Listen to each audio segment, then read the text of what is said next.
आप देख रहे हैं खबरों, तबसरों और तज्जियात पर मबनी पाकिस्तान का सबसे मोतबर न्यूज शो दुनिया, कामरान खान के साथ। अस्सलाम वालेकुम, मैं हूं मसूद रजा। कामरान खान साहब निजी मसरूफियत की वजह से आज मौजूद नहीं है, लिहाजा प्रोग्राम की मेजबानी के फराइज मुझ पर हैं। T20 वर्ल्ड कप का मेला इतवार को 17 अक्टूबर से मुत्तहिदा अरब इमारात और ओमान में सजने जा रहा है। वर्ल्ड कप फाइनल 14 नवंबर को दुबई में खेला जाएगा। इस टूर्नामेंट का इनेकाद पिछले साल भारत में होना था, मगर कोरोना की सूरत हाल की वजह से इसे UAE मुंतकिल कर दिया गया था। 17 अक्टूबर से 22 अक्टूबर तक वर्ल्ड T20 के क्वालिफाइंग राउंड्स खेले जाएंगे, जिसके इख्तिताम पर 4 टीमें सुपर 12 के लिए क्वालिफाई करेंगी। सुपर 12 के लिए 8 टीमें पहले ही बराह रास्त क्वालिफाई कर चुकी हैं। सुपर 12 का आगाज 23 अक्टूबर से ऑस्ट्रेलिया और जनूबी अफ्रीका के दरमियान अबू धाबी में खेले जाने वाले मैच से होगा, जबकि इसी रोज मौजूदा चैंपियन वेस्ट इंडीज इंग्लैंड के मद्दे मुकाबिल होगा। वर्ल्ड T20 का धमाकेदार मैच होगा 24 अक्टूबर बरोज इतवार शाम 7 बजे, जब पाकिस्तान और भारत की टीमों का टाकरा दुबई में होगा। अब तक पाकिस्तान और भारत के दरमियान खेले गए 8 T20 मैचेस में पाकिस्तान ने 1 जीता और 6 में उसे शिकस्त हुई। पाकिस्तान भारत से किसी भी वर्ल्ड कप में कोई मैच नहीं जीत सका, मगर इस मर्तबा पाकिस्तानी कप्तान बाबर आजम पुरअज़्म है। उनका कहना है कि पाकिस्तान UAE की प्लेइंग कंडीशन से वाकिफ है, जो बेहतर खेल में मददगार साबित होंगी। इस वर्ल्ड कप में पाकिस्तान के ग्रुप में भारत, न्यूजीलैंड और अफगानिस्तान शामिल हैं, जबकि वेस्ट इंडीज, इंग्लैंड, ऑस्ट्रेलिया और जनूबी अफ्रीका अपोजिट ग्रुप में शामिल हैं। इत्मीनान की बात है कि T20 फॉर्मेट में हमारी परफॉर्मेंस दुनिया की किसी भी T20 टीम से बेहतर है।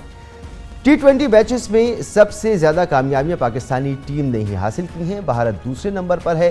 पाकिस्तान टीम अब तक 170 T20 मैचेस खेले हैं, जिनमें 106 मैचेस में उसे कामयाबी हासिल हुई, जबकि 63 में उसे शिकस्त हुई। वर्ल्ड कप T20 के हवाले से पाकिस्तान और दीगर टीमों के प्रोस्पेक्ट से मुतालिक आपको एक रिपोर्ट दिखाते हैं, जो तैयार की है शाहिद मजीद। इस पर एक्सपर्ट राय हासिल करेंगे। हमारे साथ मौजूद हैं पाकिस्तान के मायना साबिक टेस्ट क्रिकेटर और साबिक कोच जनाब मुश्ताक अहमद साहब। मुश्ताक साहब, बहुत बहुत शुक्रिया वक्त देने के लिए। शाहिद मजीद साहब की रिपोर्ट हमने अभी देखी और इसमें हमें देख के लगा कि बताया जा रहा है कि भारत, इंग्लैंड और वेस्ट इंडीज़ इस दफ़ा मोस्ट फेवरेट हैं। आपके नज़दीक कौन सी टीमें जो सख्त मुकाबला करेंगी और फेवरेट हैं? बिस्मिल्लाहिर्रहमानिर्रहीम। मेरा अपना ज़ाती ख्याल है कि किसी भी 2020 टीम में किसी को भी आपने छोटा टीम नहीं समझनी होती। उसकी वजह क्या है कि सबसे इम्पॉर्टेंट है 2020 में ये मोमेंटम की बात है। मैं मुल्तान सुल्तान की कोचिंग कर रहा था पिछले, आपने कराची में खेले तो कोई मैच भी नहीं जीते, हम उधर अबू धाबी गए तो हम टूर्नामेंट नहीं जीत गए। तो ये 2020 का जो फॉर्मेट है, इसके ऊपर सबसे इंपॉर्टेंट आपको मोमेंटम चाहिए होता है। जिस टीम को मोमेंटम मिल जाता है शुरू से ही, वो टीम के बहुत चांसेस होते हैं आगे जाने के। और सबसे इम्पॉर्टेंट चीज़ जो है, बीइंग अ पाकिस्तानी क्रिकेटर और पाकिस्तानी कोच होने के नाते, जो सबसे इंपॉर्टेंट बड़े टूर्नामेंट में होते हैं ना, ICC टूर्नामेंट में जो सबसे इंपॉर्टेंट चीज़ होती है वो बिलीव की होती है। जब आपकी टीम का बिलीव तगड़ा होता है और वो ऑपोजिशन के ऊपर ज़्यादा फोकस नहीं करता और अपनी स्ट्रेंथ को याद रखता है और उसकी पॉलिसीज़ अच्छी हो, क्लियर पॉलिसी हो, लोगों के रोलों का पता हो कि किस बैट्समैन ने कौन से नंबर पे खेलना है, किस बॉलर ने कहाँ पे जाके बॉलिंग करनी है। जब मैच शुरू होने से पहले 3-4 दिन पहले ये स्ट्रेटजी बन जाती है, उसके ऊपर मोमेंटम मिल जाता है आपको, तो फिर बहुत मुश्किल होता है ऐसी टीमों को रोकना। आई थिंक किसी भी टीम को आप हल्का नहीं समझ सकते इस टूर्नामेंट में। मुश्ताक साहब, ये तो आपने तमाम टीमों की बात की, ये बताइए कि आपके तज्ज़िये की रोशनी में इस मरतबा पाकिस्तान टीम की जीत के इम्कानात आप कैसे देख रहे हैं? क्या आपको लगता है कि पाकिस्तान फाइनल खेल रहा होगा? जी, बीइंग अ पाकिस्तानी और पाकिस्तानी ऑप्टिमिस्टिक पाकिस्तानी होने के नाते तो मैं तो पाकिस्तान को सपोर्ट करूंगा। और हमारी टीम में ऐसा स्ट्रेंथ है, हमारी टीम अगर अपने टैलेंट के ऊपर अपने प्लान्स को एग्जीक्यूट सही करेगी तो आई थिंक पाकिस्तान के पास बहुत चांसेस हैं। उसके अलावा मैं आपको बताता हूं जो टीमें ख़तरनाक होती हैं ऐसे टूर्नामेंटों में, Afghanistan can be very dangerous team, because ऐसी पिचों के ऊपर जहां पे वेयर टेयर होगा, वेरिएशन होगी पिचेस के ऊपर, स्पिनर्स का बहुत रोल होगा। तो ये जो अफगानिस्तान की टीम होती है या वेस्ट इंडीज़ के प्लेयर होते हैं, ये इन पिचों के ऊपर बड़े डेंजरस हो जाते हैं। ये कभी भी इनमें एक प्लेयर भी गेम को परे कर सकता है, क्योंकि ऐसे इनके पास पावर हिटर्स हैं। हमारे पास पाकिस्तान पे जो स्ट्रेंथ आ रही है, जो मुझे लग रहा है शुएब मलिक और हफीज़ की शक्ल में, कि मिडिल ऑर्डर में इन पिचों के ऊपर आपको, मुझे लगता है कि मेरा बहुत एक्सपीरियंस है इधर यूएई का, मुझे लगता है कि 6 ओवर पहले आपको बहुत पॉजिटिव खेलने पड़ते हैं, फिर 6 ओवर से लेके आपको 12-13 ओवर तक आपको प्लान चेंज करना पड़ता है। आपको यह बड़ी मैथमेटिकली क्रिकेट खेलनी पड़ेगी, क्योंकि ये जो कंडीशन है यूएई की, ये ऐसी कंडीशन है जिसके ऊपर नए बॉल के बाद फौरन जब स्पिनर्स आते हैं या मिडिल में लोग ओवर करने आते हैं, तो उसके ऊपर जो पिचेस होती हैं उनका टोटली डिफरेंट बिहेवियर हो जाता है। तो आई थिंक पाकिस्तान को बड़ा स्मार्टली मैथमेटिकली क्रिकेट खेलनी पड़ेगी। As I said to you before कि लोगों के रोल्स का पता होना चाहिए कि मेरा क्या नंबर है, मुझे कौन से नंबर पे खेलना चाहिए। जैसे मैंने कहा, Shoaib Malik will be a very good choice in number 4, number 5। उसकी वजह पता है क्या है कि वो गेम को समझता है, गेम बहुत खेला हुआ है, वो स्पिनर्स को भी अच्छा खेलता है, क्योंकि स्पिनर्स में बीच में आके डॉट बॉल नहीं होने चाहिए ज्यादा। अगर डॉट बॉल ज्यादा होते हैं तो उससे क्या होता है, प्रेशर बिल्टअप होता है, और प्रेशर बिल्टअप होने से विकेट गिरती है। तो आई थिंक पाकिस्तान का कॉम्बिनेशन अच्छा है। पाकिस्तान के 6 ओवर जो पहले यूटिलाइज हो रहे हैं, उसके बाद पाकिस्तान की जो स्ट्रेटजी होनी चाहिए, यहां पे 160-170 पार स्कोर होगा। तो आई थिंक पाकिस्तान बहुत फेवरेट है अल्लाह के फजल से। ठीक, और इसके साथ साथ पाकिस्तान को यहाँ की कंडीशंस का भी फ़ायदा होगा, उसका एडवांटेज मिलेगा। पिचेस स्लो होंगी और पाकिस्तान के लिए ये बेहतर होगा आपके नज़दीक? जी, कंडीशन पाकिस्तान को सूट करेंगी, मगर जो आईपीएल के में जितने भी टीमें, जितने भी लड़के वहाँ पे खेल रहे हैं, उनके लिए ज़्यादा आसान हो जाती है। वो उन कंडीशन के ऊपर ऑलरेडी मैचेस खेल रहे हैं, उनको पता है कि पिच के ऊपर कौन सी शॉट लगती है, कौन सी शॉट नहीं लगती, कहाँ पे ज़्यादा बॉलिंग करनी है, यहाँ पे लेंथ बॉल ज़्यादा करनी है, यॉर्कर करनी है, स्पिनर्स का ज़्यादा रोल है, फील्ड पोजीशन क्या होनी चाहिए स्लो पिचों के ऊपर। तो जो लोग खेल रहे होते हैं ऐसी कंडीशन के ऊपर, उनको ज़्यादा एडवांटेज मिल जाता है। पाकिस्तान जो हमारे लड़के खेल के गए हैं रावलपिंडी में और खिदाफी स्टेडियम में, ये पिचें बहुत फ्लैट हैं, यहाँ पे 200-200 स्कोर बन सकता है। वहाँ की पिच के ऊपर आपने आईपीएल के मैचेस में भी देखा, 160-170 लो स्कोरिंग मैच चल रहा है। तो ये जब आपका मोमेंटम एकदम, जब आप ऐसी फ्लैट पिचों से एकदम ऐसी पिचों के ऊपर जाते हैं जहां पे आपको गेम चेंज करने की जरूरत पड़ती है, तो उसके ऊपर फिर आपको बहुत स्मार्ट क्रिकेट खेलनी पड़ती है। मैं इसलिए बार बार कह रहा हूं कि लोगों को अपने रोल का पता होना चाहिए। अगर एक प्लेयर ने 40 किया है और ऊपर से 40 किया है, तो मेक श्योर करे कि वो 16-17 ओवर तक जाए, ताकि दूसरे एंड से वो आपको अटैकिंग क्रिकेट खेल सकें और ये एक एंड को संभाली रखे। इसमें सिंगल्स का बहुत रोल होगा इस टूर्नामेंट में, क्योंकि हीट बहुत होगी, गर्मी बहुत होगी। यहां पे फील्डिंग साइड का, फील्डिंग जो साइड होगी ना, उसका बहुत रोल होगा, फील्डर्स का बहुत रोल होगा, फील्डिंग का बहुत इंपॉर्टेंट रोल होगा। उसकी रीजन बता रहा हूं कि यहां पे जब लोग थक जाएंगे, एक बंदे ने 2 ओवर किए, फिर उसके बाद एनर्जी नहीं रहती, तो एकदम वो जो एनर्जी लेवल है डिफरेंट हो जाता है। तो जिस टीम की फिटनेस तगड़ी होगी और वो सेकंड फील्डिंग कर रहा होगा, तो उसके पास अगर उसकी फील्डिंग तगड़ी है, I am saying bar again यही कह रहा हूं कि जिस टीम की फिटनेस तगड़ी होगी, वो उसके भी बड़े चांसेस होंगे, क्योंकि यहाँ पे वेदर ने बड़ा रोल अदा करना है। अगर मैं आपसे पूछूं कि स्पिनर्स यूएई की कंडीशंस पे अहम किरदार अदा करेंगे, तो आपके ख्याल में हमारी टीम में क्वालिटी स्पिनर्स हैं?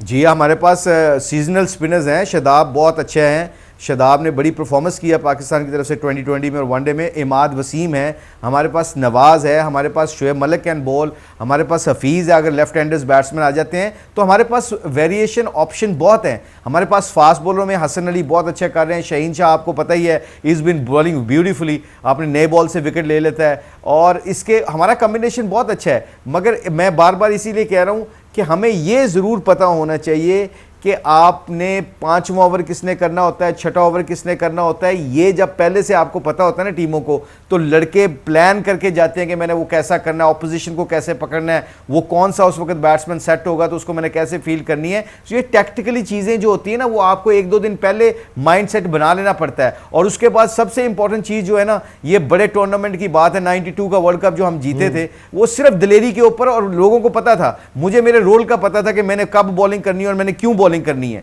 मेरा रोल क्या था। तो जब मुझे ये इमरान भाई ने रोल दे दिया था कि you are just wicket taker for me, स्कोरों की फिक्र नहीं करनी, तो मैं मेंटली क्लियर हो गया था। तो आई थिंक लड़कों को रोल क्लियर करना बहुत जरूरी है कि उनके रोल्स क्या हैं। ठीक, अच्छा, पहला मैच भारत से है और भारत स्पिनर्स को अच्छा खेलता है। इस मर्तबा पाकिस्तान भारत का मैच आप कैसा देख रहे हैं? टफ मैच होगा। जैसे कि हमारा स्टैट्स है, वो स्टैट्स तो इतने अच्छे नहीं है हमारे वर्ल्ड कप के, मगर ये जो सिनारियो क्रिएट होता है ना, कई दफ़ा ये डबल प्रेशर हो जाता है जो टीम बहुत ज़्यादा जीती होती है। और रिसेंटली जैसे मैंने रिपोर्ट में सुन रहा था कि जो आईपीएल में जितने भी इंडिया के लड़के सेलेक्ट हुए हैं उनकी फॉर्म कोई इतनी तगड़ी नहीं है, तो वो ऐसी फॉर्म के साथ जब मेंटली आएंगे और प्रेशर डबल होगा उनके ऊपर, क्योंकि जब मीडिया बोलेगा कि जी इंडिया इज़ फेवरेट, तो उसके ऊपर डबल प्रेशर के ऊपर पाकिस्तान का सिर्फ सबसे इंपॉर्टेंट चीज़ है जो अपने प्लान्स को और अपने टैलेंट को सामने रखने के उससे भी पहले सबसे इंपॉर्टेंट चीज़ जो इंडिया के खिलाफ मैच खेलने के लिए वो माइंडसेट और दिलेरी है। जब आपका बिलीव तगड़ा हो जाएगा और उनको पता हो, दे मेक श्योर उनको रिमाइंड करवाएं कि जी आपके प्लेयर जो हैं फॉर्म में नहीं है। यो वर्बली जो होती है ना, वर्बली जंग जो होती है, सम टाइम ये लड़ते नहीं है, हम लड़ना चाहिए। हमें जब दूसरी ऑपोजिशन को ये बता देते हैं ना फील्ड में ही कि जी आपकी तो फॉर्म अच्छी नहीं है, अगर गंदी हिट मार के आउट हो जाएगा सारा मैच तुम पे पड़ जाएगा। अब जब ये बातें प्लेयर बैट्समैन क्रीज के ऊपर सुनता है तो ये वो ऐसी साइकोलॉजिकल गेम होती है जिसके ऊपर आपने अगले बैट्समैन को और भी नर्वस कर देना होता है। ये टैक्टिकल मूव और स्मार्ट चीज़ें हमें खेलनी पड़ेंगी इंडिया के खिलाफ, और दिलेरी के साथ खेलना पड़ेगा, खुले दिल से खेलें, जाके फ्रीडम से खेलें। ये अपने डर निकाल दें कि ये मैक्सिमम यही होता है ना कि 6 मैच हार गए हुए हम, अब 7वें के लिए हार के लिए जाना ही नहीं है। आपने सोचना कि from the very first ball the best defence is the best attack, so they should go for attack. बहुत बहुत शुक्रिया जनाब मुश्ताक अहमद साहब, गुफ्तगू आपने सुनी। यहाँ पर एक ब्रेक लेंगे और ब्रेक के बाद बात करेंगे तालिबान के गढ़ कंदहार में नमाज जुमा के दौरान मस्जिद में धमाका हुआ है और खुदकुश धमाके में 32 अफराद हलाक हो गए हैं और दर्जनों जख्मी हुए। तफसील से बात करेंगे इस पर एक ब्रेक। आज अफगानिस्तान के शहर कंदहार में एक और अफसोसनाक वाक़या पेश आया। जुमे की नमाज के दौरान धमाके में 35 अफराद जाँ बहक और 90 जख्मी हो गए हैं। धमाके की नौइयत का तयन ताहाल नहीं हुआ, लेकिन कुछ ऐनी शाहिदीन का कहना है कि मस्जिद के मरकजी दरवाजे पर यके बाद दीगरे 3 धमाके हुए। अगस्त में तालिबान ने अफगानिस्तान का कंट्रोल संभाला तो अफगान अवाम को उम्मीद थी कि कुछ हो ना हो कम अज़ कम अफगानिस्तान में अमन ज़रूर बहाल हो जाएगा, लेकिन दाइश के पै दर पै बम धमाके तालिबान की अमन कोशिशों के लिए खतरा बने हुए हैं।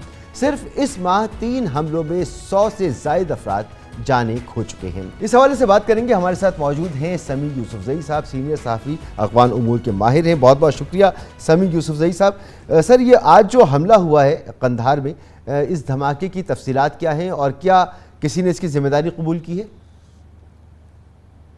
अभी तक किसी ने जिम्मेदारी कबूल नहीं की है, लेकिन जो तालिबान ज़राई है वो यही कह रही है कि ये दाइश का हमला है। 3 सुसाइड बम्बर थे, एक को जो शिया मस्जिद के जो लोकल गार्ड थे उन्होंने पहचान लिया, उन पर फायरिंग की, और उसके बाद 2 और जो बम्बर्स थे वो दूसरे गेट से दाखिल हुए और हमारी जो आखिरी इतला थे उसके मुताबिक तो तकरीबन 50 के लगभग लोग शहीद हो चुके हैं और 100 के नज़दीक जख्मी है, और जख्मियों और मरने वालों में बड़ी तादाद छोटे छोटे बच्चों के जो मस्जिद के लिए अपने वालिदैन के साथ आए थे। तो ये तालिबान की बेबसी दिखा रही है और दाइश के मुसलसल अग्रेशन और मुसलसल जारहाना जो उन्होंने एक साफ टारगेट को अफगानिस्तान में टारगेट करना शुरू कर दिया है, मसाजिद और या रोड साइड बम्बिंग का जो एक सिलसिला उन्होंने शुरू किया। अब लगता है कि ये स्टॉप होने वाले नहीं है, ये आइंदा भी इसी तरह अटैक करेंगे, और तालिबान को भी इल्म है कि इस तरह उनका ख्याल था कि उनके आने के बाद अफगानिस्तान में अमन बहाल हो गई और जो खून खराबा हो रहा था उसका सिलसिला रुक गया। अब अफगान कह रहे हैं कि ये सिलसिला नहीं रुका बल्कि एक और तशवीशनाक सूरत हाल की तरफ जा रही है, जिसमें समी साहब आपने जिक्र किया दाइश की एग्रेशन का, और ये मुसलसल हम देख रहे हैं कंदूज में भी धमाका हुआ था गुज़श्ता जुमे को, उसकी जिम्मेदारी भी दाइश ने कबूल की थी। इसके अलावा कई वाक़यात ऐसे हो चुके हैं। तो दाइश तालिबान हुकूमत के लिए कितना बड़ा ख़तरा है? मेरे ख्याल में ये सबसे बड़ा चैलेंज है दाइश अफगान तालिबान के लिए, और तालिबान ने शायद ये गलती की कि जब वो अफगान हुकूमत के खिलाफ दाइश लड़ रही थे तो उस वक्त दाइश के खिलाफ तालिबान ने बहुत बड़ी कार्रवाई है कि तकरीबन 2500 के लगभग तालिबान इसमें मारे गए, और हत्या एक दुश्मनी इतनी बढ़ गई जब तालिबान की हुकूमत आ रहा था और डॉक्टर अशरफ गनी का हुकूमत कोलैप्स हुआ तो उस वक्त कुछ दाइश के लीडर जो जेलों से भाग रहे थे उनको पकड़कर तालिबान ने मारा। तो ये लगता है कि अब तालिबान को ये समझ आ रही है कि दाइश एक बड़ा सोफिस्टिकेटेड और बड़ा कॉम्प्लिकेटेड ग्रुप है। वो दुनिया की बड़ी बड़ी मुनज़्ज़म हुकूमतों के खिलाफ कार्रवाइयाँ करते हैं। तो तालिबान तो एक नया हुकूमत है, उनका कोई इंटेलिजेंस सिस्टम नहीं है। तो मेरे ख्याल में तालिबान एक मुकम्मल तौर पर बेबस नजर आ रही है। तालिबान के पास कोई मुनज़्ज़म प्लानिंग नहीं है, इसलिए कि जो दाइश है शहरों में वो बड़ा सोफिस्टिकेटेड ग्रुप है, वो अंडरग्राउंड है। उनका जो लीडर है अबू शाह महाजर, जिसका असल नाम सनाउल्लाह है, और खुद भी ऐसे पहले वो काबुल शहर का एक बुआइस था और काबुल शहर में एक बॉक्सिंग क्लब चला रहा था। उन्होंने दाइश पहले हक्कानी नेटवर्क को ज्वाइन किया, फिर उसके बाद वो दाइश का मेंबर बना। तो जो दाइश अफगानिस्तान में, उनको पता है कि अफगानिस्तान के शहरों में क्या गुजरते हैं, वो क्या किस तरह हमले कर सकते हैं, किस तरह अपने खुद को छुपा सकते हैं। और तालिबान के इंटेलिजेंस मेरे ख्याल में इस वक्त इतने काबिल नहीं है कि एक नया हुकूमत है तालिबान को इनके खिलाफ कोई कार्रवाई करे। और जो ग्राउंड पर उन्होंने पिछले सालों में दाइश के खिलाफ कार्रवाई की, तो ग्राउंड पर तो उनके खिलाफ कार्रवाई आसान है, जलालाबाद में किया, कुनर में किया, लेकिन जो अंडरग्राउंड दाइश है जो शहरों में है, मेरे ख्याल में उसको तालिबान के लिए एक बहुत बड़ा चैलेंज भी है, खतरा भी है। और ऐसा लगता है कि वो तालिबान को भी अटैक करेंगे। और गुज़श्ता 2 महीनों में कई जगहों तो इस सूरत हाल से निपटने के लिए, अपनी हुकूमत को मजबूत बनाने के लिए तालिबान को कुछ ना कुछ तो करना होगा। अभी चंद हफ्ते हुए हैं क़यादत को संभाले हुए, तालिबान ने अफगानिस्तान का कंट्रोल हासिल किया है। आप बताइए कि उनके पास से इंतज़ामी तजुर्बा है? लगता तो है जैसे कि नहीं है। और इनके पास इस तरह के ख़तरात से निपटने के लिए जो सलाहियत है, उसके बारे में आप हमें क्या बता सकते हैं?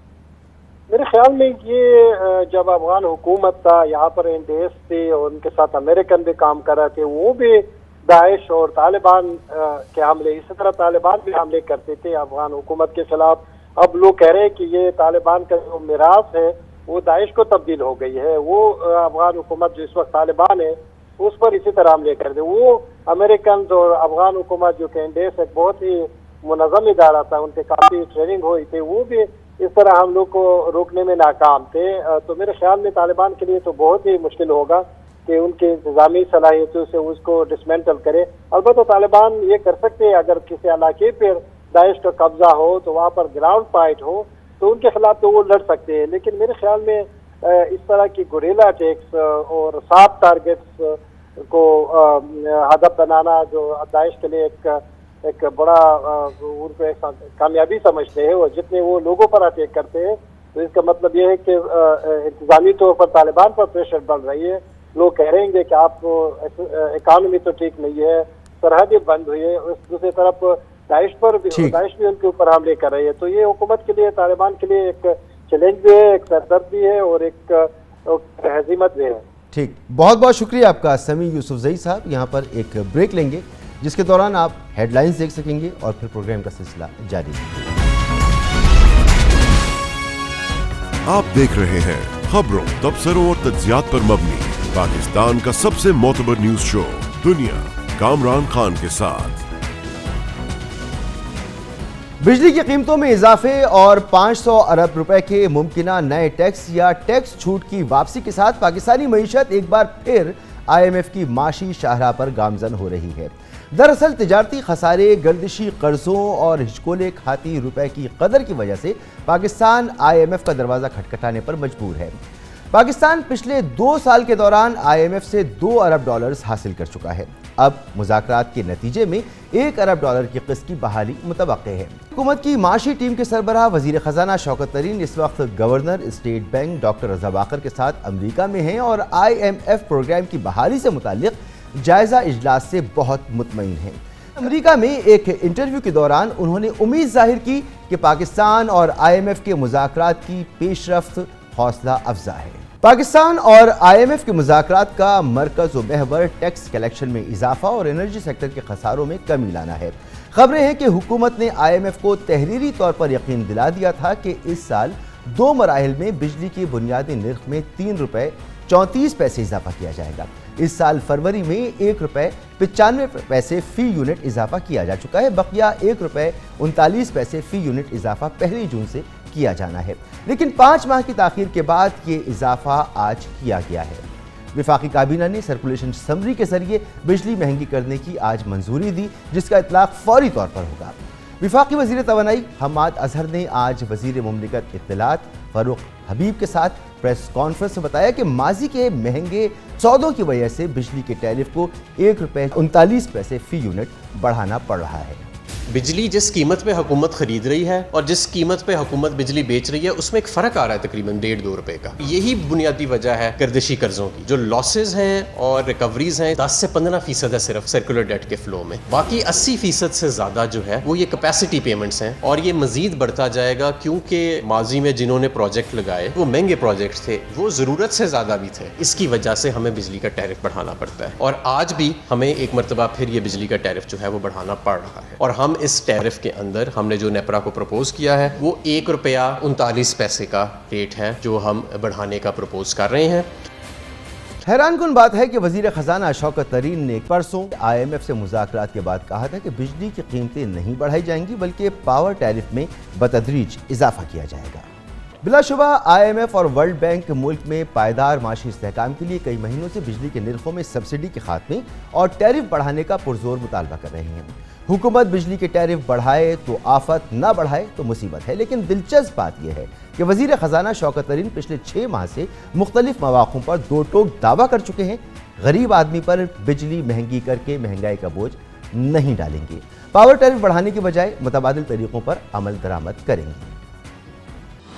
टैरिफ जो हैं वो इस वक्त हम इंक्रीज नहीं करेंगे, लोगों पे बोझ नहीं डालेंगे और हम उसके ऑल्टरनेट हमने प्लान जो है तैयार कर लिए हैं। जब आप टैरिफ बढ़ा देते हैं गरीब के ऊपर जो बोझ पड़ेगा वो कौन बर्दाश्त करेगा। हम आपको उस साइड पे सर्कुलर डेट जो है उसके बीच में रिडक्शन दिखा देंगे, वो हेल्दी तरीका है रादर देन इंक्रीजिंग टैरिफ, वो अनहेल्दी तरीका है। IMF का हमारे पर इसमें भी प्रेशर है कि आप बढ़ाएं टैरिफ। प्राइम मिनिस्टर ने कहा बिल्कुल नहीं बढ़ाएंगे। वो तो कहते हैं यार बस पहले तो तुम बिल्कुल शिकंजा कर दो। Is it justified? So no. So we are saying no sir, we will give you an alternative way. इस पे हमारी डिस्कशन जारी है। मैं गरीब आदमी पे इस वक्त जो है वो टैरिफ इंक्रीज नहीं कर सकता हूं। पावर के ऊपर हमारे चैलेंजेस हैं, हम और फार्मूले लेके जा रहे हैं कि सिर्फ टैरिफ इंक्रीज से हम ये मसला हल ना करें। मैं पुरुमीद हूं कि हमारी कंस्ट्रक्टिव डिस्कशन होगी IMF के साथ और इंशाल्लाह हम किसी न किसी सोल्यूशन पे आ जाएंगे। अफसोस के गर्दिशी कर्जे कम करने के लिए ना इस्लाहात लाई गई और ना ही खसारे में चलने वाली डिस्कोर्स की निष्कारी में पेशरफ्त हो सकी है, बल्कि दावों के बरक्स आज बिजली के टैरिफ में इजाफा हो गया है। गैस के निर्ख में भी जल्द इजाफा मुतवक्के है, जबकि 2 घंटे बाद पेट्रोल और डीजल की नई कीमतों पर भी अमल दरामद शुरू हो जाएगा, जबकि खाने पीने की चीज़ें समेत मुख्तलिफ अशियाए ज़रूरिया की कीमतों में इजाफा भी खारिज से इम्कान नहीं, क्योंकि IMF ने टैक्स आमदन में 500 अरब रुपये इजाफे का मुतालबा किया है और तजवीज़ दी है कि इस माली साल मुल्क की मजमूई टैक्स आमदन का हदफ 5,800 अरब रुपये से बढ़ाकर 6,300 अरब रुपये किया जाए। खबरें हैं कि FBR ने मुख्तलिफ अशिया पर 334 अरब रुपए की टैक्स छूट वापस लेने के लिए मुख्तलिफ ऑप्शंस पर गौर शुरू कर दिया है। इस हदफ का बड़ा हिस्सा रेगुलेटरी ड्यूटीज में इजाफे और GST की वसूली से पूरा किया जाएगा, जबकि तनख्वाहदार तबके पर इनकम टैक्स में इजाफे की तजवीज़ भी ज़ेर गौर है। इस तमाम सूरत हाल में बात करेंगे। हमारे साथ मौजूद हैं हम्माद अजहर साहब, वफाकी वज़ीर तवानाई। बहुत बहुत शुक्रिया हम्माद अजहर साहब। सर, गुज़िश्ता 6 महीने से वज़ीर ख़जाना शौकत तरीन साहब फरमा रहे थे कि बिजली की कीमतों में इजाफा नहीं करेंगे, एक आम आदमी पर बोझ नहीं डालेंगे, लेकिन बिल आखिर सूरत हाल ऐसी हुई कि घुटने टेकने पड़ गए। देखें, इसमें घुटने टेकने वाली बात नहीं है।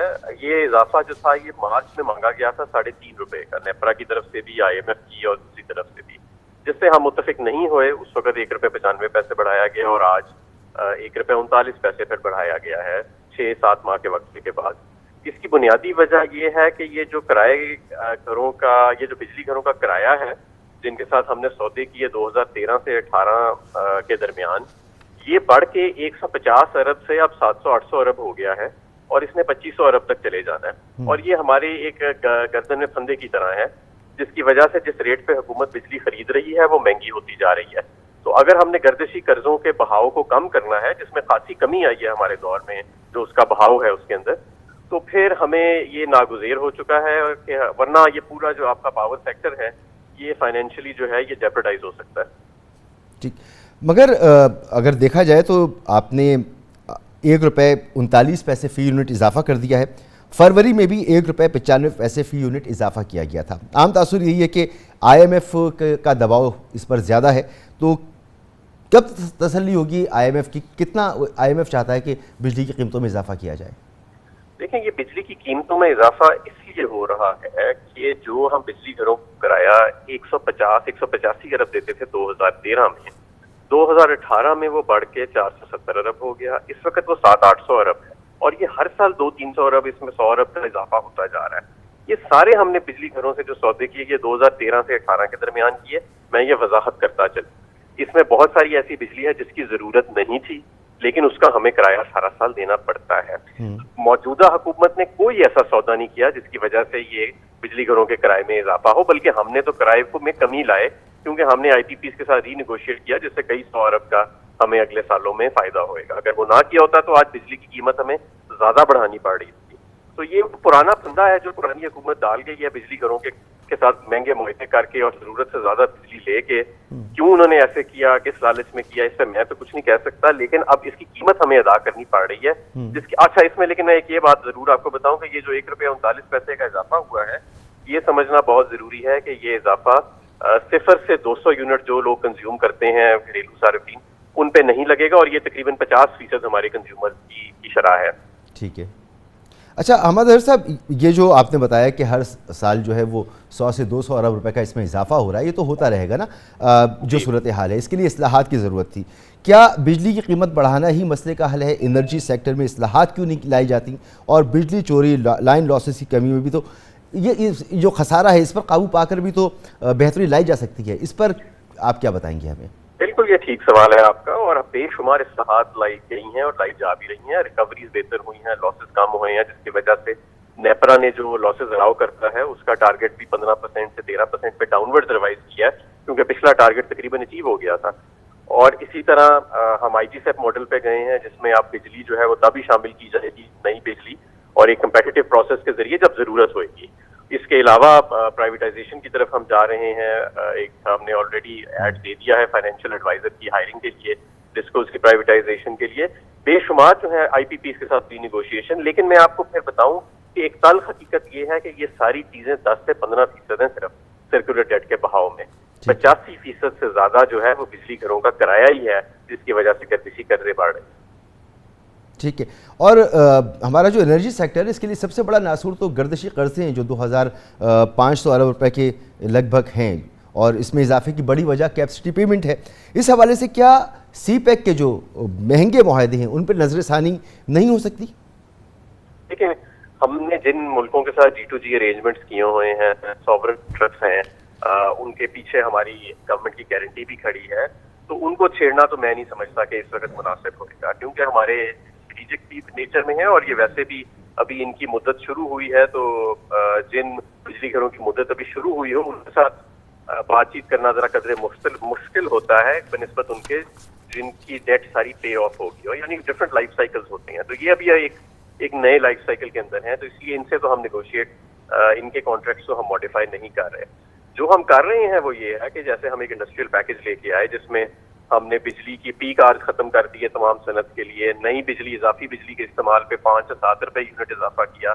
वही इस सीजन में हमने आप घरेलू सार्फिन के लिए भी कर दिया है कि इस सर्दियों में पिछले साल से आप जितनी बिजली इजाफी इस्तेमाल करेंगे उस पर 5 से 7 रुपए यूनिट का आपको डिस्काउंट दिया जाएगा। ये सारी चीजें इसलिए की जा रही हैं ताकि बिजली की जो खपत है उसमें इजाफा हो। जो जरूरत से ज्यादा बिजली पिछली हुकूमत दे गई है हमें, जिसका हमें किराया देना पड़ रहा है, अब उसके साथ हम कंजम्पशन भी जितनी बढ़ सकती है वो बढ़ाने की कोशिश कर रहे हैं। ठीक है।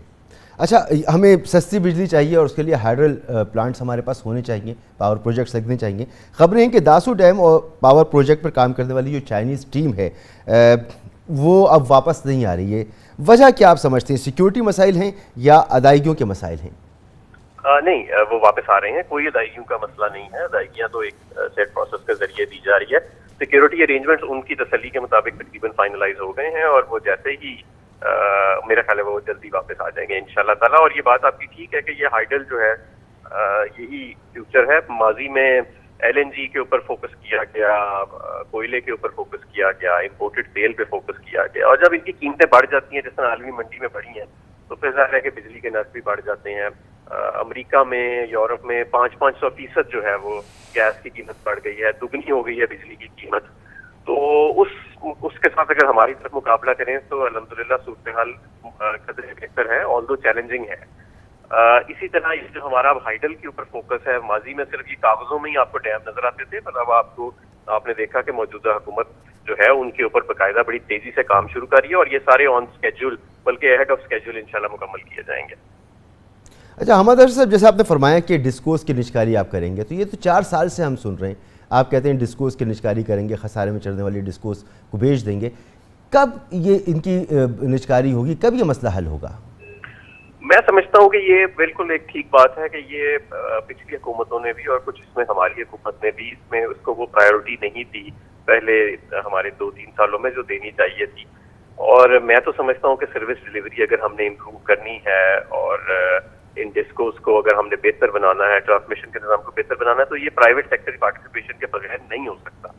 और इसीलिए हमने अब एक प्राइवेटाइजेशन कमीशन के जरिए एक्ट दिया है फाइनेंशियल एडवाइजर के हायरिंग के लिए कि इन तमाम डिस्कोस जो हैं उनको फौरी तौर पे इनकी प्राइवेटाइजेशन का अमल शुरू हो जाए। तो लेकिन देर से आया, लेकिन अल्हम्दुलिल्लाह अब हम इसको ऑन स्केड्यूल फॉलो करके जितनी जल्दी हो सकता है प्राइवेट सेक्टर पार्टिसिपेशन इसमें लेके आएंगे।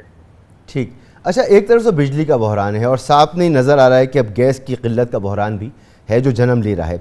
दिसंबर जनवरी के लिए LNG कार्गो की एक भी बोली नहीं आई है। क्या LNG स्पॉट परचेजिंग में हमारी जो हिकमत अमली है वो नाकाम रही है?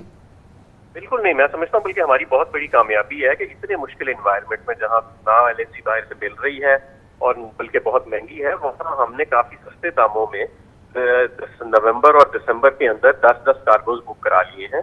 और पिछले साल 11-11 कार्गोज थे, जब सिर्फ $6.5 की कीमत थी और रेडिली अवेलेबल थी, तब 11 कार्गोज दिए थे। इस साल सिर्फ 1 कार्गो का फर्क है, 10-10 कार्गोज जो है वो दोनों महीनों के अंदर बुक है। तो और इनकी कीमत भी औसतन जो वेटेड एवरेज आ रही है वो $12-13 आ गई, क्योंकि हमारा लॉन्ग टर्म कतर के साथ जो कॉन्ट्रैक्ट था उसे हमने 2 माह पहले शुरू कर दिया, उसकी डिलीवरीज हम नवंबर में लेना शुरू कर रहे हैं।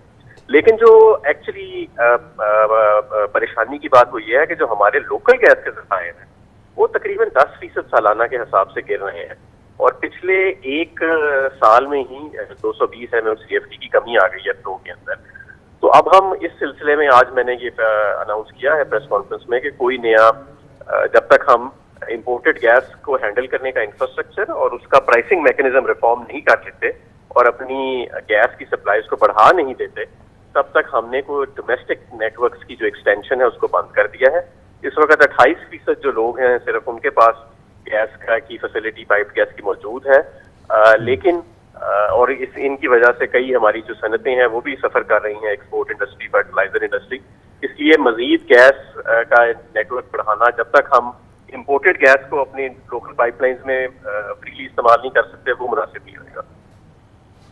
ठीक, एक सवाल मैं आपसे और करना चाहता हूँ निचकारी के हवाले से ही। आप चाहते हैं कि जो खसारे में चलने वाली डिस्कोस हैं उनकी निचकारी की जाए और जो लाइबिलिटीज़ हैं जो आप समझते हैं कि जिनकी निचकारी करके बेहतर किया जा सकता है, निज़ाम को किया जाए। इसी में हवेली बहादुर शाह और बलों की पावर प्रोजेक्ट भी है। शब्बर जैदी साहब हमारे प्रोग्राम में तशरीफ़ लाए और उन्होंने कहा कि CPEC के तहत जो मंसूबे हैं उनकी निचकारी तकरीबन नामुमकिन है। देखें, ये जो प्रोजेक्ट्स हैं ये ऑलरेडी इसके अंदर इनकी कई प्राइवेट सेक्टर पार्टिसिपेशन है, जो चाइनीज फर्म्स हैं, क्योंकि ये कई प्रोजेक्ट्स हैं जो पाकिस्तान के गवर्नमेंट के असासे नहीं है, वो तो फॉरेन फर्म्स के असासे हैं। तो जाहिर है कि वो ऑलरेडी आप समझें कि जो गवर्नमेंट के पास चीज ही नहीं है तो गवर्नमेंट उसको कैसे बेच सकती है। गवर्नमेंट उसमें अपना शेयर डाइवेस्ट कर सकती है कुछ हद तक, अगर हमारी उसमें किसी प्रोजेक्ट में शेयर होल्डिंग है, लेकिन प्राइवेटाइजेशन तो जाहिर है कि उसी प्रोजेक्ट की होगी जो गवर्नमेंट का असासा होए। बहुत बहुत शुक्रिया आपका जनाब हमाद अजहर साहब, वफाकी वज़ीर तवानाई। गुफ्तगू आपने सुनी। यहाँ पर एक ब्रेक लेंगे और ब्रेक के बाद बात करेंगे। हमारे साथ मौजूद होंगे आबिद क़य्यूम सुलहरी साहब, एग्जीक्यूटिव डायरेक्टर SDPI, और उनसे इस मामले पर मजीद बात करेंगे। एक ब्रेक से पहले हम बात कर रहे थे वफाकी वज़ीर तवानाई हमाद अजहर साहब से और उनसे बिजली की कीमतों में इजाफे के मामले पर और सर्कुलर डेट और दीगर इशूज़ पर हमने बात की। इस पर एक इंडिपेंडेंट व्यू हासिल करेंगे और इसके साथ हमारे साथ मौजूद हैं आबिद क़य्यूम सुलहरी साहब, एग्जीक्यूटिव डायरेक्टर SDPI। बहुत बहुत शुक्रिया क़य्यूम सुलहरी साहब। सर, अभी हमारी बात हुई वफाकी वज़ीर तवानाई जनाब हमाद अजहर साहब से और अब हुकूमत ये फैसला कर चुकी है कि बिजली की कीमतों में इजाफा किया जाए। वज़ीर ख़जाना काफ़ी अरसे से ये बात कहते चले आ रहे थे कि हम बिजली की कीमतों में इजाफा नहीं करेंगे, एक आम आदमी पर इसका बोझ नहीं डालेंगे, मगर IMF का भी ये बड़ा मुतालबा था कि जी आपको टैरिफ बढ़ाना पड़ेगा और अभी हुकूमत ने कर दिया है। क्या इसके अलावा हुकूमत के पास और कोई ऑप्शन नहीं था? बिजली की कीमतें बढ़ाना नागुज़ीर था?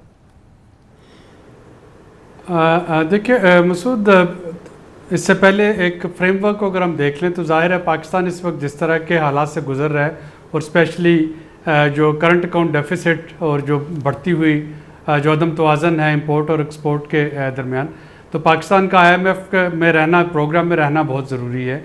इसी तरह से IMF के लिए भी पाकिस्तान को अपने साथ चलाना बड़ा ज़रूरी है। जो जियोपॉलिटिकल सिचुएशन है, अगर जो हमारे वेस्टर्न एलाइज़ हैं अगर वो नहीं भी पाकिस्तान की खिदमात को सराहते जो हमने अफ़गानिस्तान में कुर्बानियाँ दी, तो फिर भी वहाँ पे एक ह्यूमैनिटेरियन क्राइसिस को बचाने के लिए पाकिस्तान को इंगेज रखना बहुत ज़रूरी है। तो ये वो ब्रॉडर कंटूर है जिसके अंदर निगोशिएशन जो थे वो हो रहे थे। 3 चीज़ें थी जो इस पे के बातचीत जो है वो शुरू हुई। पहला तो ये था कि पिछले माली साल में हमें मालूम है कि जो शरह नमू है पाकिस्तान की वो IMF की तवक्कुआत से तकरीबन डबल हो गई। तो IMF का ये मुतालबा था कि जी जो उन्होंने 5.8 ट्रिलियन का जो रेवेन्यू टारगेट रखा था वो तो पिछली शरह नमू के हिसाब से रखा था। अगर आपकी आमदनी ज़्यादा होगी तो फिर आप जो टारगेट है टैक्सेस का उसमें भी इजाफा कीजिए। तो तकरीबन 500 अरब रुपया वो रेवेन्यू में इजाफे की बात कर रहे थे। दूसरा जो था वो एनर्जी सर्कुलर डेट की मैनेजमेंट, यानी डायरेक्टली टैरिफ बढ़ाने की बात नहीं थी बल्कि ये थी कि सर्कुलर डेट को मैनेज किया जाए। उसमें हुकूमत ने, प्राइम मिनिस्टर ने, शौकत तरीन साहब ने स्टैंड लिए रखा। लेकिन जब इस वक्त ब्रेंट की कीमतें, जो फर्नेस ऑयल है, आज उसकी कीमत $84 पर बैरल के लगभग है, $84 पर बैरल। तो जब क्रूड ऑयल की कीमतें जो हैं वो इतनी तेज़ी के साथ बढ़ रही हैं, गैस की कीमतें इतनी तेज़ी के साथ बढ़ रही हैं, तो वहाँ पे फिर जो रिकवरी है उसकी कॉस्ट ऑफ जनरेशन की वो हासिल करने के लिए ये ज़रूरी हो गया था हुकूमत के लिए कि वो IMF का ये मुतालबा माने कि ट्रांसमिशन और डिस्ट्रीब्यूशन लॉसेस को कम करने के अलावा जो बेस टैरिफ है उसमें इजाफा किया जाए। मेरा ख्याल है कि ये नागुज़ीर है अगर आपको IMF प्रोग्राम में रहना है और अगर जो बढ़ती हुई इस वक्त फ्यूल की कीमतें हैं, गैस की कीमतें हैं, कोयले की कीमतें हैं, उसके हिसाब से हम चाहते हैं कि हमारा एनर्जी सर्कुलर डेट जो है वो कंटेन रहे। तो फिर ये कड़वी गोली थी जो को निकलना। 3 साल पहले डायरेक्शन सेट हो गई थी, हमें IMF के प्रोग्राम में जाना था और हमें पता था कि ये सूरत हाल होगी। इसीलिए हुकूमत का एक बुनियादी एजेंडा था इस्लाहात। तो इस्लाहात भी तो नज़र नहीं आ रही। वो अगर इस्लाहात होती, वक्त पर प्राइवेटाइजेशन होती, ये सारी चीज़ें होती तो शायद इतना आवाम पर दबाव ना होता जितना अब है। इत्तेफाक करेंगे आप इससे? देखिए जी, इस्लाहात जो है वो अगर हम देखें, थोड़ी सी टाइमिंग को देखें तो IMF प्रोग्राम में जो ही हम गए जुलाई 2019 जो माली साल था उसमें हम IMF प्रोग्राम में आए और उसके ठीक 4-5 महीने के बाद तो कोविड का सिलसिला शुरू हो गया।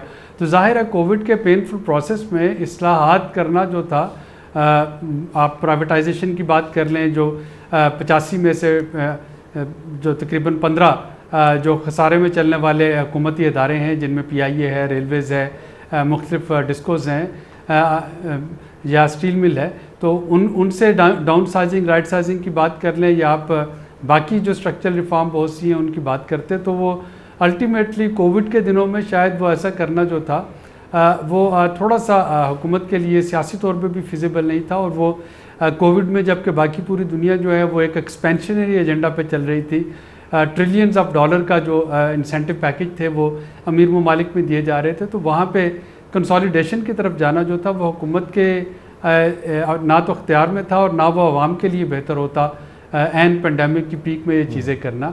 और अब जूं पाकिस्तान की अल्लाह का शुक्र है कि कोविड से रिकवरी जो है वो बेहतर हो रही है, इकॉनमी जो है वो थोड़ी सी बाउंस बैक करती नज़र आई। तो IMF का जो अपना मुतालबा था अब वो सर पे आ गया और उसमें मैं दोबारा दोहराता चलूँ कि ये सिर्फ टेक्निकल चीज़ नहीं है। IMF हो जाए या फाटिफ हो जाए, ये सारी चीज़ें जियोपॉलिटिकल सिचुएशन से भी बिल्कुल जियोपॉलिटिकल सिचुएशन भी मालूम है साहब। और पेंडेमिक भी जाहिर सी बात है 1 साल का अरसा तो ऐसा था जिसमें दुनिया बंद थी, लेकिन 4 साल हो रहे हैं तहरीक इंसाफ की हुकूमत को। और वज़ीर ख़जाना साहब जो कि इनका ज़्यादा लंबा अरसा नहीं है, अभी इन्होंने ज्वाइन किया, इसके बाद से इन्होंने ये कहना शुरू किया कि हम बिजली की कीमतें नहीं बढ़ाएंगे, रिफॉर्म से खसारे पूरे कर लेंगे, डिस्कोस की निचकारी कर देंगे। तो ये एक प्लान मौजूद था जिस पर अमल नहीं हो सका। तो ये प्लान बिल्कुल मौजूद था और इस पे अमल भी हो रहा था। ये प्लान मौजूद था, इस पे अमल भी हो रहा था, लेकिन जो एनर्जी की कीमतें हैं ग्लोबल कमोडिटी मार्केट में वो इतनी बढ़ गई हैं कि मेरा ख्याल है कि इस वक्त आपको एक तो ये है कि रिफॉर्म लानी है, बिल्कुल डिस्ट्रीब्यूशन लॉसेस को ख़त्म करना है, ट्रांसमिशन लॉसेस को ख़त्म करना है, हमें अपने एनर्जी मिक्स को बेहतर बनाना है। जो IPPs थे प्राइवेट जनरेशन, उनके साथ रीनिगोशिएशन और जो डॉलर में प्रॉफिट ले रहे थे उनको रुपए में, तो उनमें से कुछ चीज़ों पे काम तो बहरहाल जारी है। लेकिन ये जो इस वक्त बेकाबू कीमतें हैं एनर्जी की, और अभी तो ये प्रिडिक्ट किया जा रहा है कि शायद ये नवंबर दिसंबर में जो ये तेल की कीमतें होंगी क्रूड ऑयल की दुनिया में, ये शायद $90 को क्रॉस करके $100 के लगभग उसको टच कर रही होंगी। तो पूरी दुनिया में इस वक्त शॉर्टेज है एनर्जी की। चाइना और इंडिया जैसे जो मुल्क हैं वहाँ पे आप देखें तो इंडिया के 1/3 जो पावर प्लांट्स हैं जो कोयले से चलते हैं, अब उसके लिए कोयले की शॉर्टेज आ गई। चाइना में बहुत देर के बाद वहाँ पे एनर्जी शॉर्टेज जो है वो आ गई। तो इसको अगर पास ऑन ना किया गया उन कंज्यूमर्स की तरफ जो कि अफोर्ड कर सकते हैं पे करना, तो फिर ये जो एनर्जी सर्कुलर डेट है ये बढ़ता चला जाएगा। तो शौकत तरीन साहब शायद बिजनेस एज यूजुअल में तो सिर्फ रिफॉर्म्स के ज़रिए इसमें कुछ बेहतरी ले आते, लेकिन इस वक्त रिफॉर्म के साथ साथ आपको जो बढ़ता हुआ तेल की कीमतें, गैस की कीमतें, कोयले की कीमतें हैं, बिल्कुल ठीक सुरेश साहब, मगर बात वही है ना कि ये रिफॉर्म्स होती तो ना, अगर कुछ भी बेहतरी की तवक्को हम कर सकते थे, कुछ तो होता। अब नतीजा ये है कि बिजली की कीमतों में एक बार फिर इजाफा हो सकता है। 2 घंटे के बाद अब जो पेट्रोल और डीजल है इनकी कीमतों में रद्दोबदल हो जाए। गैस का बहरान सामने मौजूद है, उसकी कीमतें जो है वो बहुत तवक्को है कि उसकी कीमतों में भी इजाफा होगा। तो एक महंगाई का तूफान है जो आवाम के सर पे खड़ा है। पहले से महंगाई है, मज़ीद महंगाई बढ़ जाएगी, और रिफॉर्म्स और दीगर चीज़ें उसके ऊपर हमारी कोई पेशरफ्त भी नहीं है। तो ये तो बड़ा मसला है ना। ये बिल्कुल मसला है, और मेरा ख्याल है ये दर्द सर जितना आवाम के लिए उतना हुकूमत के लिए भी है। ज़ाहिर है कि एक सियासी हुकूमत जो कि अब अगले साल 1.5 साल के बाद इलेक्शनों की तैयारी में चली जा रही होगी, तो उसके लिए बहुत ज़रूरी है कि वो अपने वोटर्स को, आवाम को वो मुतमईन कर सके। लेकिन मैं दोबारा दोहराऊँगा कि इसमें कुछ चीज़ें ऐसी हैं जो कि पेंडेमिक की वजह से डिले का शिकार हुई, कुछ चीज़ें ऐसी हैं जो कि सियासी अदम इस्तेहकाम की वजह से डिले का शिकार हुई। जैसा कि जब हम प्राइवेटाइजेशन की बात करते हैं, स्टेट ओन्ड एंटरप्राइजेज़ की या रिफॉर्म की बात करते हैं, तो उसमें जब तक हुकूमत और अपोजिशन बेंचेस के दरमियान एक किसी किस्म का कंसेंसस, मिनिमम कंसेंसस नहीं होता इन इस्लाहात पे, उस वक्त तक वो इस्लाहात नहीं हो सकती। और ये सिर्फ PTI के लिए नहीं, ये पिछली हुकूमत में भी नहीं हो सकी थी, ये उससे पहले जो थी जब पीपल्स पार्टी ने करने की कोशिश की, ये उस वक्त भी नहीं हो सकी थी। इसी तरह से जब आप एनर्जी सर्कुलर डेट की बात करते हैं, जब आप पेंशन रिफॉर्म्स की बात करते हैं, जब आप ऐसी और बहुत सी चीज़ों की बात करते हैं जिसको कि लेजिस्लेशन के ज़रिए ठीक करना है, तो वहाँ पे इत्तेहाद जो हुकूमती बेंचेस और जो हिज़्ब इख्तिलाफ है, अगर वो आपस में उनके वर्किंग रिलेशन नहीं होंगे तो लेजिस्लेशन नहीं हो सकेगी। बहुत बहुत शुक्रिया आबिद क़य्यूम सुलैरी साहब, एग्जीक्यूटिव डायरेक्टर SDPI हमारे साथ मौजूद हैं। यहाँ पर एक ब्रेक लेंगे और ब्रेक के बाद बात करेंगे बल्दियाती इदारों की बहाली के हवाले से। हुकूमत पंजाब को हुक्म दिया गया था कि इनको इदारों को बहाल किया जाए, जिस पर अमल दरामद नहीं हुआ। अब सुप्रीम कोर्ट ने 20 अक्टूबर तक की फिर मोहलत दी है हुकूमत पंजाब को, और ये PTI हुकूमत का 4था साल है, लेकिन बल्दियाती इदारों की बहाली और नए इलेक्शंस का वादा पूरा नहीं हो सका है। ब्रेक के बाद पाकिस्तान के चारों सूबों में कैंटोनमेंट एरियाज के अलावा किसी भी जगह इस वक्त बल्दियाती निज़ाम मौजूद नहीं है। इख्तियारात की निचली सतह तक मुंतकली आइन की मंशा और जमहूरियत का बुनियादी तकाजा है। सुप्रीम कोर्ट भी मुल्क में जल्द अज जल्द बल्दियाती हुकूमतों के क़याम की बहाली के अहकामात दे चुकी है। वफाकी और सूबाई हुकूमतें भी लोकल गवर्नमेंट के क़याम का बारहा आज़म करती हैं, लेकिन न जाने अमलन इख्तियारात की निचली दर्जे तक मुंतकली रुकावट क्या है, इसमें ये समझ से बालातर बात है। आज chief justice of Pakistan justice Gulzar Ahmed ने 5 रोज़ा मोहलत देते हुए पंजाब हुकूमत को 20 अक्टूबर तक सूबे के तमाम बल्दियाती इदारों को बहाल और फाल करने का हुक्म दिया। सुप्रीम कोर्ट ने इस साल 25 मार्च को अपने मुख्तसर फैसले में पंजाब में 2.5 साल पहले ख़त्म किया गया बल्दियाती निज़ाम बहाल करने के अहकाम जारी किए थे। बल्दियाती इदारों को ख़त्म करने से मुतालिक पंजाब हुकूमत लोकल गवर्नमेंट एक्ट 2019 कलअदम करार दिया था, जबकि 5 जुलाई को अदालत ने तफसीली तहरीरी फैसला भी जारी किया। आज सुप्रीम कोर्ट में हुकूमत पंजाब की जानिब से हुक्म अदूली पर तौहीन अदालत की दरख्वास्त की समाअत हुई। 2 रुकनी बेंच की सरबराही करते हुए चीफ जस्टिस गुलजार अहमद ने एडवोकेट जनरल पंजाब अहमद उवैस से इस्तफसार किया कि अदालती फैसले पर ताहाल अमल क्यों नहीं किया गया, जिस पर उन्होंने बताया कि बल्दियाती इदारों की बहाली से मुतालिक बहुत काम हो चुका है। चीफ जस्टिस ने रिमार्क्स दिए कि ऐसे काम नहीं चलेगा। चीफ जस्टिस ने मालूम किया कि मुंतखब बल्दियाती नुमाइंदों ने अब तक क्या काम किया है। लाहौर के मेयर साहब कहाँ हैं? मेयर लाहौर मुबशिर जावेद ने बताया कि हमने अदालत के हुक्म पर सड़क पर बैठकर इजलास किए।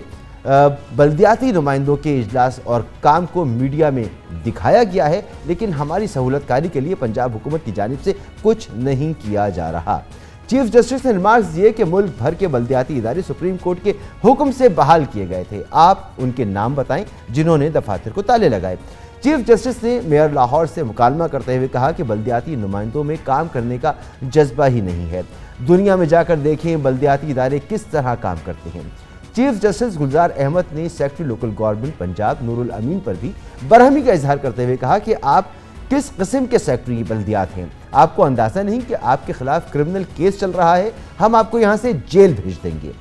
समाअत के इख्तिताम पर अदालत ने मौजूदा चीफ सेक्रेटरी पंजाब कामरान अफजल को नोटिस जारी किया और साबिक चीफ सेक्रेटरी पंजाब जावेद रफीक को आइंदा समाअत पर ज़ाती हैसियत में तलब कर लिया और समाअत 20 अक्टूबर तक मुलतवी कर दी है।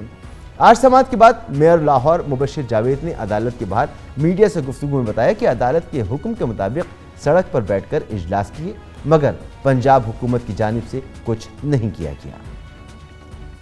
सुप्रीम कोर्ट ने 25 मार्च को हमें बहाल कर दिया था और आज तक पंजाब गवर्नमेंट जो है वो हिले बहिले बनाती उन्होंने हमें ऑफिसेज नहीं दिए। मुझसे चीफ जस्टिस साहब ने खुद पूछा कि आपको मैंने कहा था कि आप सड़कों पे बैठ जाएं। हमने कहा जी हम बैठे थे, तो आपने काम क्यों नहीं कहा? मैंने कहा जी ना सफाई वाली गाड़ियाँ, ना टाइप राइटर, ना बंदे, तो हम कैसे काम करते? फौरी तौर पर उन्होंने पुराने चीफ सेक्रेटरी को, नए चीफ सेक्रेटरी को और जो अभी आए हुए थे सेक्रेटरी लोकल गवर्नमेंट, उन्होंने कहा क्या अवाम है आपको? फिर उन्होंने कहा कि बुध की तारीख को कि हमें बताया जाए कि आपने इनके सुप्रीम कोर्ट के ऑर्डर्स के ऊपर इम्प्लीमेंटेशन क्यों नहीं की। उन्होंने कहा कि ये फौरी तौर पर जाकर अपने ऑफिस संभालें और हम जो मुंतखब नुमाइंदे हैं पंजाब भर के लोगों के, इंशाअल्लाह कल अपने दफातर में बैठेंगे। अफसोसनाक हकीकत यह है कि लोकल गवर्नमेंट सिस्टम की गैर मौजूदगी से मुसलसल आइन की पामाली हो रही है। आइन का आर्टिकल 140A कहता है कि सूबाई हुकूमतें ऐसी बल्दियाती हुकूमतों के इलेक्शन करवाने की पाबंद हैं जिन्हें मुंतखब होने के बाद सियासी, इंतजामी और माली खुदमुख्तारी दी जाएगी। हैरान कुन बात है कि वज़ीर आज़म इमरान खान मुतादिद मौक़े पर बाइख्तियार मुकामी हुकूमतों की बात कर चुके हैं, बल्कि कराची में लोकल गवर्नमेंट की कानूनी जंग तो वो खुद सुप्रीम कोर्ट में लड़ रहे हैं। वज़ीर आज़म इमरान खान कई बार ज़बरदस्त बल्दियाती निज़ाम लाने के दावे भी करते रहे हैं। 2 सूबे में जिधर हमारी हुकूमत है, एक नया बल्दियाती निज़ाम लेके आएंगे, नाज़िम की डायरेक्ट इलेक्शन करवाएंगे, जिसको हम एम्पावर करेंगे। अब जो हम लोकल गवर्नमेंट सिस्टम लेके आ रहे हैं वो पाकिस्तान की तारीख का बेहतरीन लोकल गवर्नमेंट सिस्टम आ रहा है। डायरेक्ट सारा शहर इलेक्ट करेगा अपना मेयर, प्रोविंशियल फाइनेंस अवार्डों का डायरेक्ट पैसा डायरेक्ट विलेज काउंसिल्स को जाएगा। केपी में और पंजाब के अंदर वो अगली इलेक्शन उन पे होगी।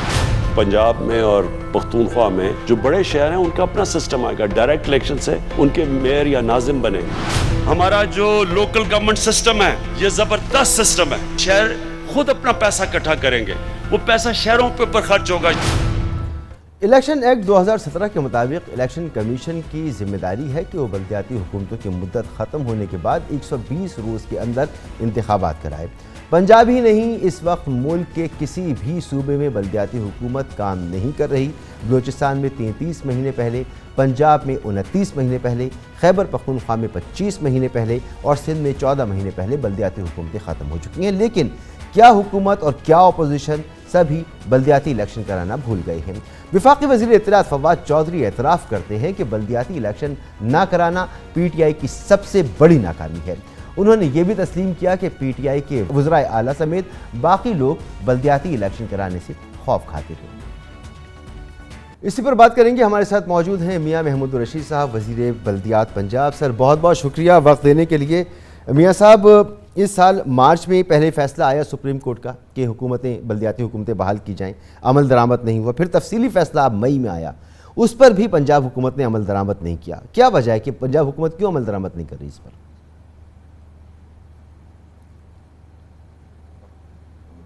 इस पे अमल दरामद में कुछ इस तरह की कानूनी पेचीदगियाँ थीं कि सुप्रीम कोर्ट ने अदारों को जो रेस्टोर किया वो 2013 के एक्ट के तहत वो रेस्टोर हुई, जबकि 2013 का एक्ट जो है वो रिपील हो चुका और उसकी जगह 2019 का एक्ट ले लिया जो अब तक इंटैक्ट है। और सुप्रीम कोर्ट ने उस 2019 के एक्ट को सिवाय उसके एक आर्टिकल को उसको कलअदम करार नहीं दिया, बल्कि ये कहा कि ये असम्बली का राइट था और उन्होंने ये नया एक्ट बनाया है। अब जो 2019 का एक्ट है, 2013 का तो एग्जिस्ट नहीं करता जिसके तहत ये अदारे रेस्टोर हुए। 2019 का जो एक्ट है उसके तहत ये अदारे अब इनका वजूद बरकरार नहीं रहा। पिछले 2-3 साल से यूनियन काउंसिल्स ख़त्म हो गई, बाकी सारे अदारे जो हैं वो ख़त्म हो गए। मगर अब एक ये कानूनी पेचीदगी थी कि किस तरह से इन अदारों को 2013 के एक्ट की आपने बात की कि वो अब एग्जिस्ट नहीं करता, मगर 2019 के एक्ट को भी अदालत ने कलअदम करार दे दिया है। नहीं, 2019 का एक्ट कलअदम करार नहीं दिया गया, उसका सिर्फ एक आर्टिकल 13 जो था गालबन वो कलअदम करार दिया गया। हमारा 2019 का एक्ट जो है वो कलअदम, किसी अदालत ने उसको कलअदम करार नहीं दिया। अब मसला ये है कि जब 2013 का एक्ट एग्जिस्ट नहीं करता, 2019 का एक्ट है, इसके तहत village council, neighbourhood councils, direct election और बाकी सारी चीज़ें हैं, तो ये एक कानूनी इसमें इबहाम और शुक्म था कि किस तरह से इन अदारों को हम फाल करें। सुप्रीम कोर्ट के इस रेस्टोरेशन के फैसले के बाद हमने इस पर अमल दरामद करने के लिए पिछले 2-3 माह से इसकी जो ट्रांजिशन है उसकी कमेटियां बनाई, जिसमें इलेक्टेड मेयर और लीडर ऑफ द अपोजिशन और डीसी बतौर कोऑर्डिनेटर के इनको कोऑर्डिनेट करता था। ऑलमोस्ट सभी अदारों की तरफ से 2-2, 3-3 मीटिंग्स होने के बाद उसका एक प्लान उन्होंने हमें सबमिट किया। कैबिनेट का आज से चंद दिन पहले स्पेशल ये एक निकाती एजेंडे पर यह इजलास हुआ कि इनको रेस्टोर किया जाए, लेकिन वहाँ एक तवील डिबेट इसके ऊपर हुई और फिर वहाँ ये एक कमेटी हमने बनाई कि इसके अंदर अब भी ये कानूनी तौर पर कई चीज़ें हैं जो काबिल अमल नहीं हैं। तो वहाँ राजा बिशारत साहब के सरबराही में एक पार्लियामेंट्री कमेटी बनी जिसने अपने 2 इजलास किए हैं। मेरा ख्याल है कि शायद कल तक उसकी हतमी रिपोर्ट आ जाएगी और अगले 2-3 दिन के अंदर या इसी वीक के अंदर हम उसको फाल होने के लिए जो बेस्ट पॉसिबल एक तरीका हो सकता था कानून के अंदर रहते हुए उसको हम अडॉप्ट करेंगे और उसका ऐलान करेंगे। एग्जैक्टली तो आप ये कर सकते थे ना, क्योंकि मार्च में जो फैसला आया आपने कहा जी हम बहाल कर देंगे, मगर तफसीली फैसले का इंतजार है हमें।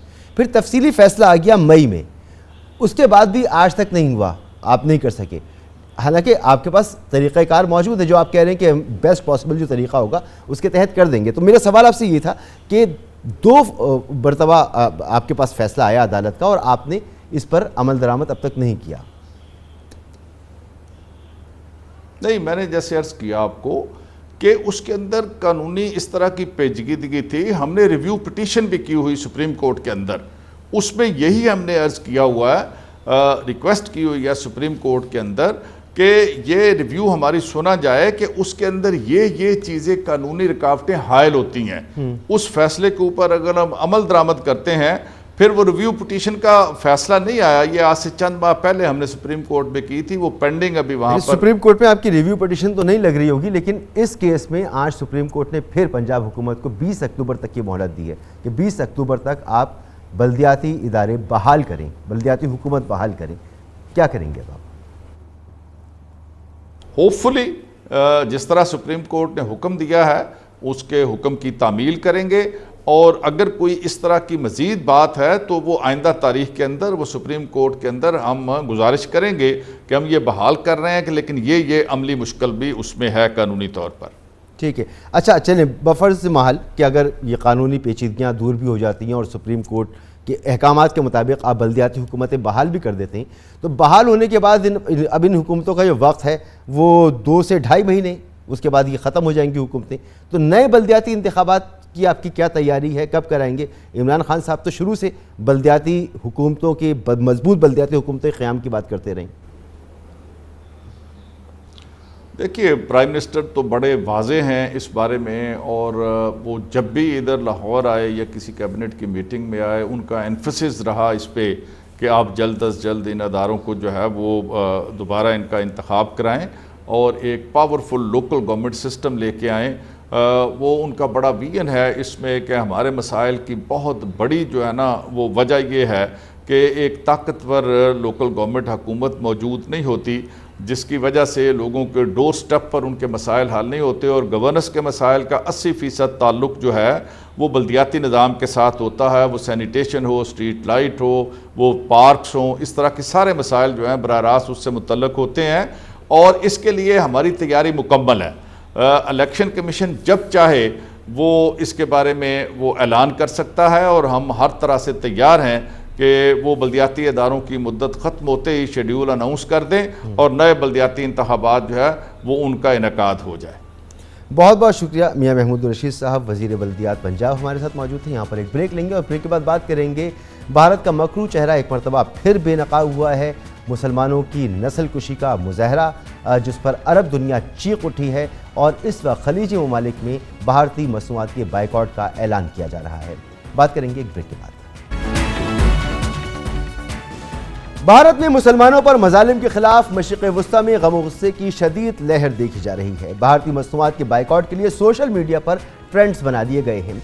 हैशटैग भारत मुसलमानों को कत्ल करता है अरब ममालिक में ट्रेंड कर रहा है, और भारत पर नस्ल कशी का इल्ज़ाम लगाया जा रहा है। खलीजी ममालिक के लोग बेघर मुसलमान खानदानों की हिमायत में मोदी सरकार की शदीद मजम्मत कर रहे हैं। गुज़िश्ता माह भारतीय रियासत आसाम में सैकड़ों मुसलमान खानदानों को सरकारी ज़मीन से तजावुज़ात हटाने की मुहिम के नाम पर बेदखल किया गया था, और इस दौरान 2 मुसलमान शहरियों को गोली मारकर शहीद कर दिया गया था। इसकी एक खौफनाक वीडियो मंजर आम पर आई थी, जिसमें आसाम पुलिस ने एक मुसलमान को गोली मारकर शहीद किया और फिर एक फोटोग्राफर उसकी लाश पर उछल कूद करके उसे पामाल करता नजर आया। इस वाक़े के खिलाफ कुवैत की कौमी असम्बली के अरकान ने भारत ने मुसलमानों पर हमलों की शदीद मजम्मत की। कुवैत के रुकने पार्लियामेंट शोएब अल मुग़ज़री ने भारतीय अशिया के बाइकआउट का भी मुतालबा किया। उन्होंने कहा कि आलमी तंजीम, इस्लामी ममालिक और रहनुमा, खलीज ताउन कौंसिल और अक़वाम मुत्तहिदा सब कहाँ हैं? भारत और इसकी मसनूआत का बाइकआउट एक कानूनी फरीज़ा है।